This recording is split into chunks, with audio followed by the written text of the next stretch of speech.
of what the Most High wants. Come on, prophets, keep reading. There they shall offer sacrifices of righteousness. Back in Israel, these tribes offered sacrifices according to the commandments upon mounds, and their desire was to do the same in another land.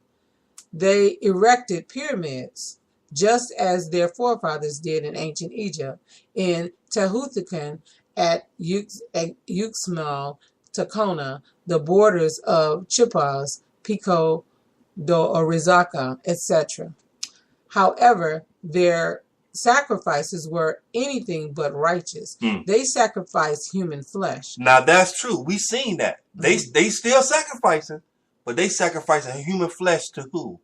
And were reputed for eating the heart and other bodily parts. In Hosea chapter 8, verses 13 through 14, they sacrificed flesh for the sacrifices of mine offerings, and eat it. But the Most High accepted them not. Now, what did Hosea say? He says in Hosea chapter 8, verses 13 through 14, they sacrifice flesh for the sacrifices of mine offerings, and eat it. But the Most High accepted them not. Now will he remember their iniquity and visit their sins. They shall return to Egypt. Meaning bondage. Bondage. Wow. Issachar and Zebulun shall return to bondage, because you offering sacrifices that's not holy unto me. Y'all sacrificing humans and eating hearts. Abominations. And this is recorded history that you can bring up anywhere. They'll put that in the books. The Aztecs and the Mayans. We made movies on it. Apocalypto. Okay, and other movies. We made movies on it. All right? Keep reading, prophets. Hosea chapter 8, verse 14. For Israel hath forgotten his maker and buildeth temples. In time, both the Aztecs and Mayans, which is Zebulun and Issachar, forgot the true Lord of Israel, and built temples to Quetzalcoatl, Tlaloc, the rain god, and the god Kach, etc. They have gone so far as to honor the holiday called Day of the Dead. Now that's true. They do honor a holiday. Come on, prophet. Yeah, the Day of the Dead, as you were saying. I'm sorry. No, they call it a Day of the Dead. If y'all haven't heard about that, they do that in Mexico. You seen the Day of the Dead celebration in the movie Spectre, the new James Bond movie. You seen that? Okay, so it's there. There's no fiction of our imagination. This is real life in your face. Come on, prophet. Zampa Zupchil, which was an ancient Babylonian Ethiopian's custom. Psalms 106, verse 28. They joined themselves also unto Baal Peor, which is also Satan, and ate the sacrifices of the dead. The Aztecs, or Issachar, were also reputed for having superior knowledge of times and heavenly signs. First Chronicles chapter 12, verse 32. And the children of Issachar, which were men that had understanding of the times, to know what Israel ought to do. That was a special anointing on Issachar. Okay, we're going to read the 12 patriots right in real shortly on Issachar, but we're going to bring it out. Prophets, read that prophecy on him again. First Chronicles. Yeah, First Chronicles chapter 12, verse 32. And the children of Issachar, which were men that had understanding of the times, to know what Israel ought to do. Hold it right there. All praise due to the Most High. We brought out a little history on Issachar today, the characteristics of the people, and the identification things that's on them. Okay. And for those of you who like to do the study, we always want to give you our references. This can be found on www.israelunite.org. Okay. And the bibliography on which this information was pulled, of course, the King James Version Bible, where scriptures were pulled. The Mysteries of Ancient Americas by Reader's Digest, page 37, dealing with the early in the 19th century of young members and parliaments. And then you have The Lost Tribes and Promised Lands by Ronald Sanders, pages 187 and 188, as well as History of the American Indians by James Adair, page 207. All praise due to the Most High. And that's on Issachar. Hey, the prophets and I, we're going to get ready to go into the meat of the lesson today. The Testament of Issachar. All right. That's in your studiographical, brothers and sisters. All right. If you don't have one, the prophets will be happy to show you the link for that. What's that link, prophets? The link for this is www.earlychristianwritings.com/text, TEXT /patriarchs. And we use the version by R.H. Charles. All praise is due to the Most High. Hey, let's get ready to go into the Testament of Issachar. I love how the Most High make it simple and plain, brothers and sisters. We can understand. Because you know what? You got to be able to see yourself in the book. We have found ourselves in the book. All right? All praise. Prophets, when you're there.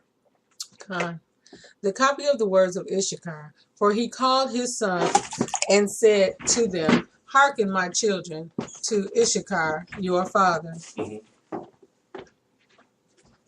Give ear to the words of him who is beloved of the Lord. I was born the fifth son to Jacob by way of hire for mandrakes. For Reuben, my brother. By way of hire for what, prophet? For mandrakes. For mandrakes, okay. For Reuben, my brother, brought in mandrakes from the field, and Rachel met him and took them. And Reuben wept, and at his voice Leah, my mother, came forth. Now these mandrakes were sweet-smelling apples, which were produced in the lands of Haran, below a ravine of water. Wait a minute, Papa, I didn't catch that. Mandrakes were what? What were they? Were sweet-smelling apples, which were produced in the land of Haran, below a ravine of water. And Rachel said, I will not give them to thee, but they shall be to me instead of children. For the Most High hath despised me, and I have not borne children to Jacob. Now there were 2 apples, and Leah said to Rachel, Let it suffice thee that thou hast taken my husband. Wilt thou take these also? And Rachel said to her, Thou shalt have Jacob this night for the mandrakes of thy son. And so, I mean, Rachel didn't have anything, but so this is what I'm saying. So she cleaved. She didn't have any children. She didn't have any children. She had Jacob. She had Jacob. Yeah, she had Jacob, but she didn't have any children. She was counting the apples like they was children. Them was her children. Poor little thing. And Rachel said to her, Thou shalt have Jacob this night for the mandrakes of thy son. And Leah said to her, Jacob is mine, for I am the wife of his youth. But Rachel said, Boast not and vaunt not thyself, for he espoused me before thee. So here we go. And for my sake he served our father 14 years. Leah forgot that. Yeah, she forgot. Yeah. That he was tricked. He never chose her. Laban, who was their father, tricked them. He came there initially for Rachel. Rachel was the one he knew. Rachel was the one he saw, and that was the one he wanted. But Laban made him work additionally. And after the 7 years was up, he snuck in. He didn't know. He thought it was Rachel, and it ended up being Leah. So yeah, people be forgetting. I had a couple of kids, you know. But Rachel said, Boast not and vaunt not thyself, for he espoused me before thee, and for my sake he served our father 14 years, and had not craft increased on the earth, and the wickedness of men proposed. And the wickedness of men proposed, thou wouldest not now see the face of Jacob. You wouldn't even see the face of Jacob. No, look, Papa. And the wickedness of man prospered. Okay, thou wouldst not now see the face of Jacob. Okay, come on. Yeah, okay. And so, because it's saying craft too, and had not craft increased on the earth, and the wickedness of men prospered, thou wouldst not now see the face of Jacob. Then appeared to Jacob an angel of the Most High, saying, 2 children shall Rachel bear, inasmuch as she hath refused. I'm right at verse 13. For thou art not his wife, but in craft we're taken to him. You have that there? No. For I am the wife of his youth. What do you mean? What are you reading? Right here. for thou art not his wife, but in craft were taken. That's right after you read verse 11. Verse 13 comes up here. 12, 13 comes up right there. Mm-hmm. You got that? For thou art not his wife, but in craft. See, brothers and sisters, she's on the And website. had not craft increased on the earth of the wickedness of men prospered, that thou wouldest not now see the face of Jacob. Do you have that? Because I think they translated it that way. I see it translated that. Yep. Go ahead, Papa. Okay. All right. Okay. Then appeared to Jacob an angel of the Most High, saying, 2 children shall Rachel bear, inasmuch as she hath refused company with her husband, and hath chosen continency. And had not Leah, my mother, paid the 2 apples for the sake of his company, she would have borne 8 sons. For this reason she bare 6, and Rachel bare the 2. For on account of the mandrakes, the Most High visited her. For he knew that for the sake of the children she wished to company with Jacob, and not for lust of pleasure. For on the morrow also she again gave up Jacob, because of the mandrakes. Therefore the Lord hearkened to Rachel. For though she desired them, she eat them not, but offered them in the house of the Most High, presenting them to the priest of the Most High, who was at that time. So she took the mandrakes and gave them as an offering. For her, she wanted them to be kids. That's what you said. They were her children.